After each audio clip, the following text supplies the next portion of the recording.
2 दिवस काय माहेरी जाऊन आले, कामाचा एवढा आळस आलाय, त्यात तब्येत पण बरी नाहीये, मग आणखीनच कंटाळा येतो. पण येताना भरपूर सगळ्या पालेभाज्या घेऊन आले होते. त्या सुकतील, खराब होतील म्हणून अगोदर स्वच्छ करून निवडून जागच्या जागी फ्रीजला लावून ठेवल्या. त्यातच ही पालेभाजी, हरभऱ्याची जी पालेभाजी आहे ना, ती घेऊन आले होते.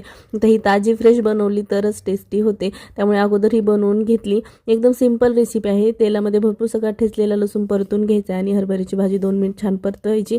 त्यानंतर चवीनुसार मीठ, शेंगदाण्याचं कूट, तिखट घालून तयार होते आपली एकदम टेस्टी अशी हरभऱ्याची भाजी. आणि सिजनेबल भाजी आहे ना, वर्षातून 1-2 वेळेसच मिळते. त्यामुळे नंतर पिठलं भाकरी मस्त असं जेवण केलं आणि जायचं होतं, किराणा आणण्यासाठीच आलं होतं. मग आज ना किराणा आणायला तर आले, घाई गडबडीतच आले आणि लिस्ट करायची विसरले. त्यामुळे मार्टला येऊन सुद्धा सगळ्या गोष्टी मी बऱ्याचशा विसरून गेले आणि ज्या नाही त्याच बघत बसले. आता मार्टला आलं असं होतंच आणि फिक्स ठरलेलं असं संध्याकाळच्या वेळीच किराणा आणायला जायचं, म्हणजे सगळे सोबतच येतो.